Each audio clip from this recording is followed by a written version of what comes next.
연준 3월 FOMC를 정확하게 열흘 앞둔 시점에서 지금 전 세계 금융시장 참여자들에게 긴급 탈출 시그널이 발산이 됐습니다. 그 실체는 바로 리만 브라더스 트라우마. 이 리만 브라더스는 우리 IMF급의 거의 임팩트를 갖는데요. 주말 미국 스타트업의 성지로 꼽히는 실리콘밸리에서 벤처 투자를 전문으로 운영되는 상업은행, 그래서 이름도 실리콘밸리 뱅크인 SVB가 파산을 했습니다. 뭐 듣보잡이라고요? 그야말로 뭐 바다 건너 있는 남의 나라 일이라고요? 당장 우리 국민연금도 여기 10만 주 넘게, 돈으로는 약 300억 원어치 넘게 물려 있어요, 지금. 근데 바로 토요일 새벽에 이거 거래정지 들어갔고요. 거래정지 언제 풀릴지 아무도 모릅니다. 아마도 우리 국민연금이 돈 찾을 수 있을 때는 300억이 한 3분의 1 토막으로 100억 정도라도 하여튼 건지면 그나마 조상이 도운 건데, 그것도 도저히 장담 못 합니다.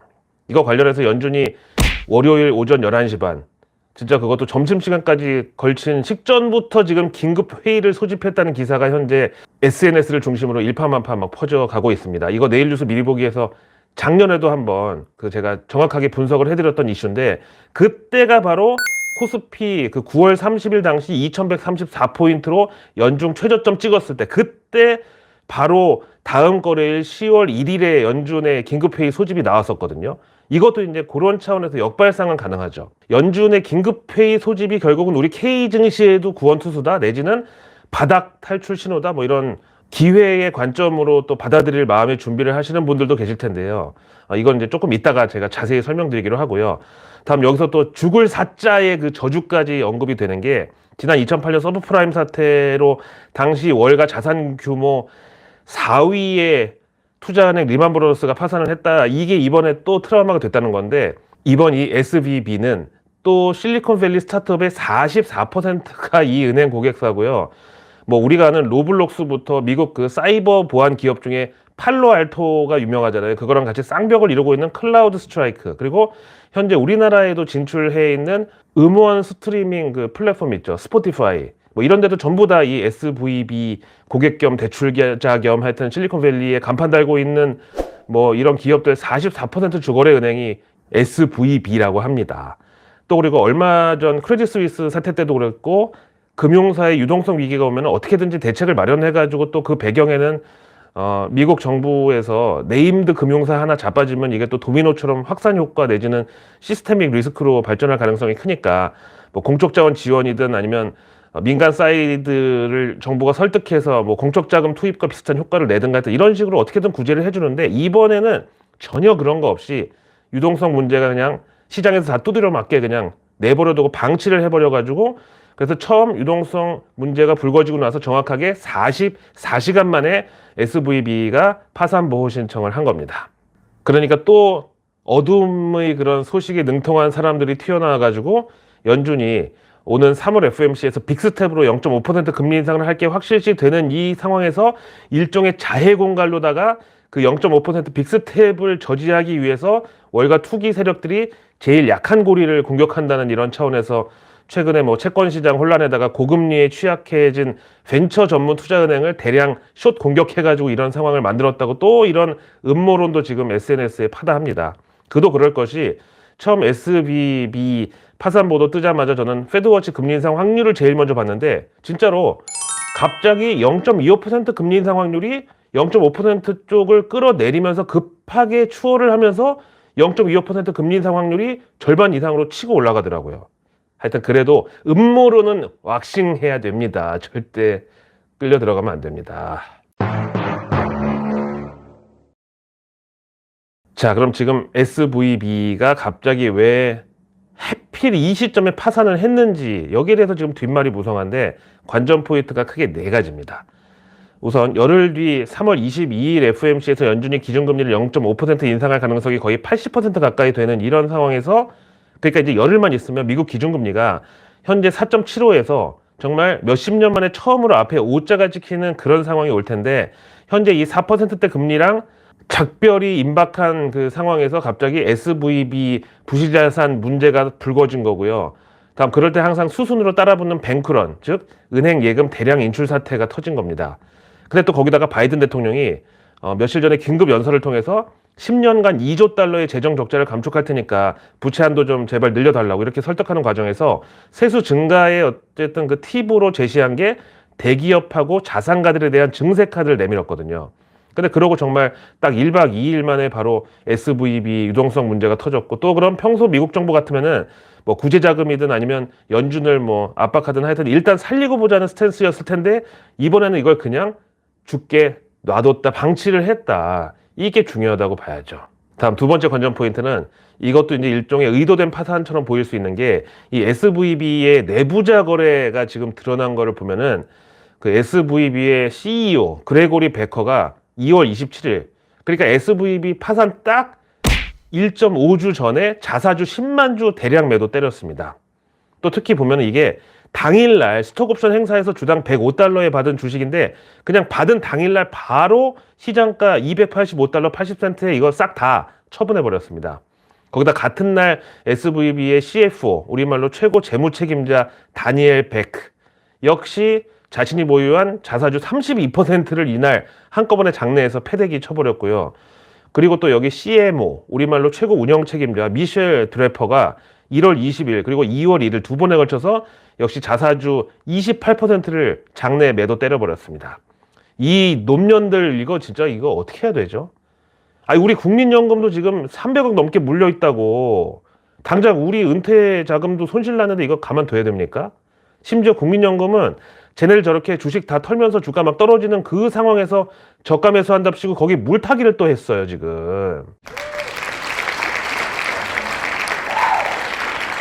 다음 관전 포인트 세 번째는, 이제 향후 이 SVB 파산 사태의 그 확산 효과에 또 예의주시할 수밖에 없는데, 일단 현재 SVB는 연방예금보험공사 그 FDIC의 관리 하에 지금 들어간 상태고요.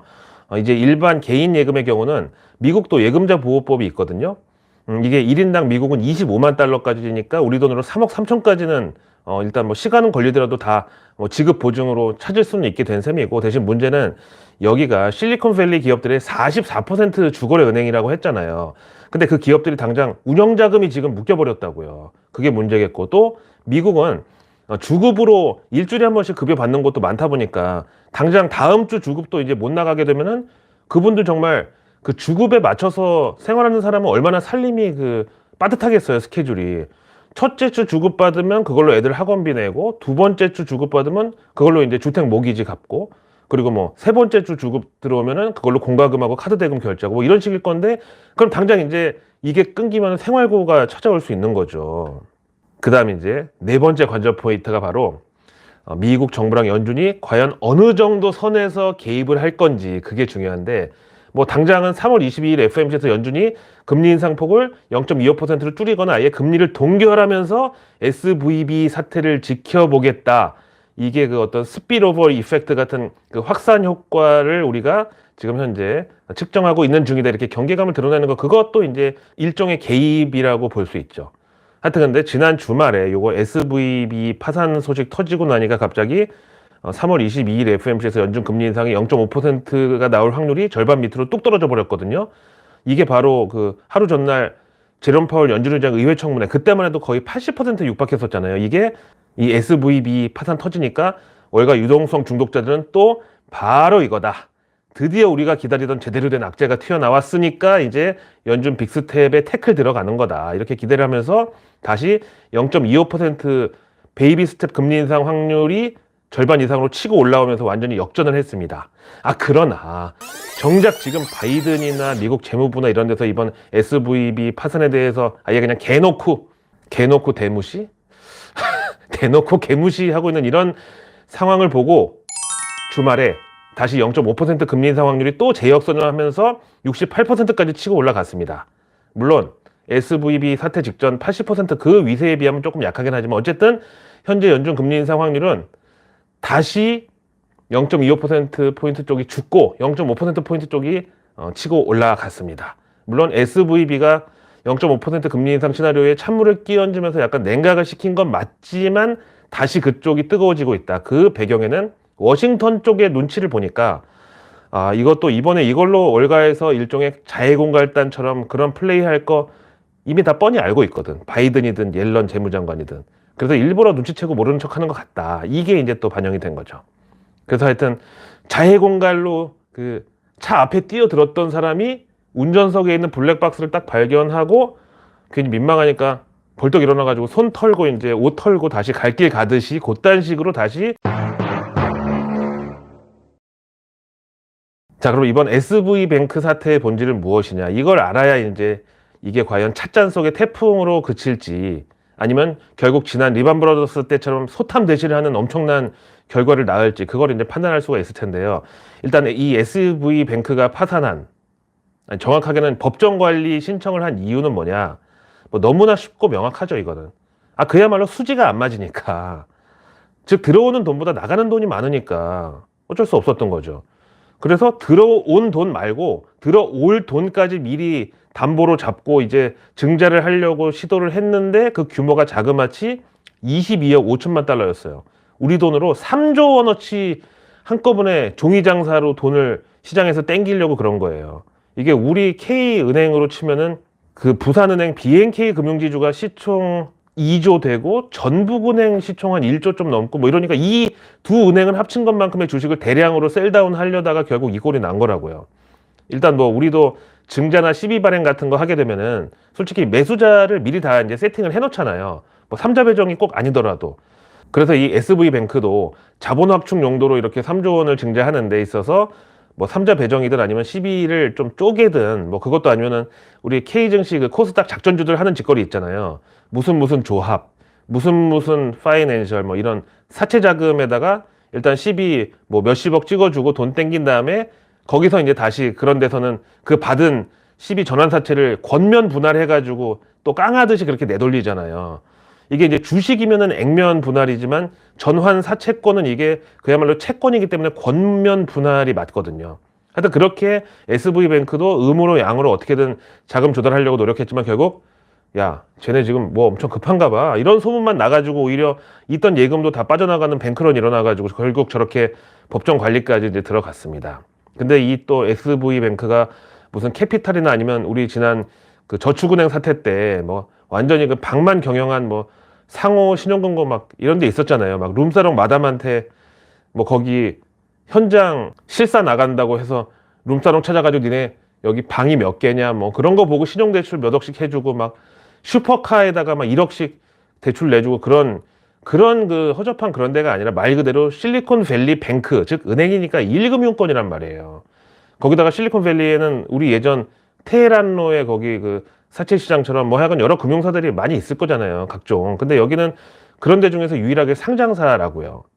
그래서 이제 자산 구성을 보면은 SV뱅크 자산 비중에서 절반 이상으로 제일 큰 게 미 국채하고 연방 정부 채권입니다. 이게 50% 넘어요. 작년 기준으로 1,008억 달러니까 우리 돈으로 134조 원 정도 되는데, 근데 문제는 이 미 국채도 최근에 가격이 많이 떨어졌잖아요. 그래서 이게 또 이제 전 세계 금융사들이 필수적으로 이제 자산 포트폴리오에 미 국채를 들고 있는 게 이걸 뭐 금고에다가 넣어놓고서 만기까지 기다렸다가 이자 받으려고 그런 게 아니라 이 미 국채를 담보로 또 이걸 레버리지 일으켜가지고 다른 투자를 활용하는데 이걸 많이 쓰거든요. 그러니까 독일 분트 같은 거는 마이너스 금리인데도 그걸 왜 금융사들이 다 가져가겠어요. 다 그렇게 쓰려고 하는 거지. 근데 이제 작년에 보면은 미국채뿐만 아니라 채권 시장 좀 개판이었잖아요. 우리 레고랜드 사태, PF 대출 사태, 이거 뭐 단지 어디 지자체장 한 명이 채무 불이행 선언해가지고 그런 식으로 지역적으로 발생한 게 아니라 그때 월가부터 뭐 일본 그리고 홍콩까지 우리 K 채권 시장까지 다 상황이 안 좋았었습니다. 근데 정말 그로부터 딱 6개월 지난 이번에 또 미국채 10년물 금리가 다시 4%를 넘기고 가격은 또 떨어지고 이런 상황에서 또 이게 일종의 양방향으로 서로 이제 악영향을 주고 받은 거죠. 그래서 내일 뉴스는 내일 보면 너무 늦습니다. 구독과 알림 설정만으로 우리 런던 고라니의 뉴스 농장 가족이 되십시오. 그러면 제가 매일 저녁 아직 나오지 않은 내일의 뉴스를 여러분들의 안방으로 직접 배달해 드립니다.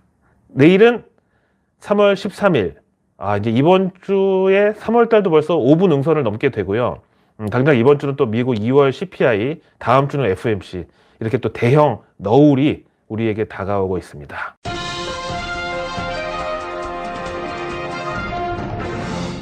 먼저 내일 3월 13일 월요일 정부 일정 보시죠.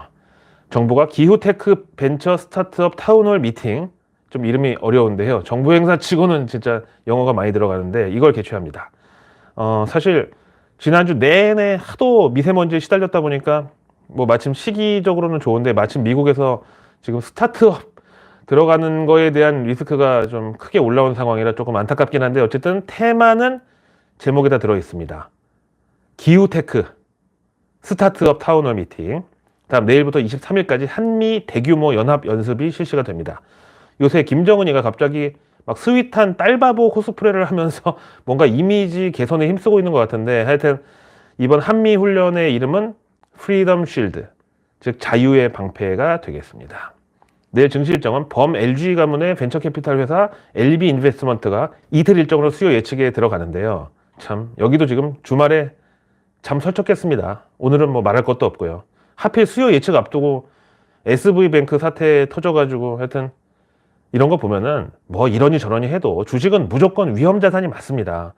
아니 거기 LB 인베스트먼트 지금 사업계획서상 이런 뭐 내용 같은 거 보면 회사 가치나 뭐 이런 것들이 지난주나 지금이나 하나도 달라진 게 없는데 이렇게 바다 건너서 SV뱅크가 뭔지도 모르던 상황에서 갑자기 회사 가치 주식 평가 금액이 완전히 나락을 갈 수도 있는 상황을 맞이한 거잖아요. 그들은 아무런 잘못도 없이.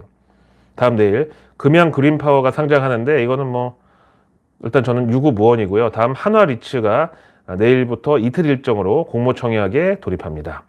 이어서 내일 이벤트로는 네덜란드 무역사절단이 방한할 예정인데요. 여기 또 이게 뉴스플로우에 타기 좋습니다.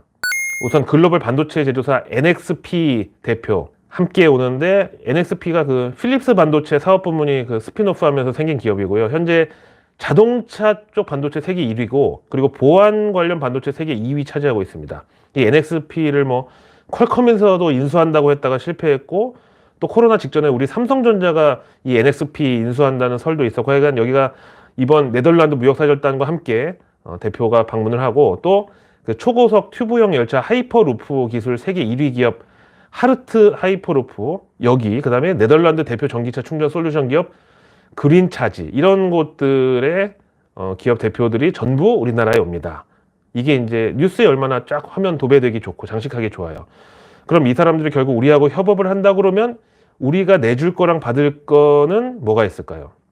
저는 지난해 그 ASML이 평택에 뭐 그 캠퍼스도 냈지만 우리 반도체 장비 설비 이쪽이 가성비가 매우 높다고 저는 생각을 합니다.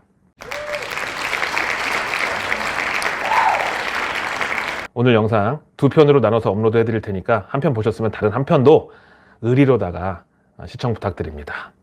한 편은 내일 아침 출근길에 가볍게 보실 수 있도록 잘 편집해가지고 정말 엑기스로 담아 보겠습니다. 저는 내일의 내일 뉴스를 또 들고 찾아뵙겠습니다.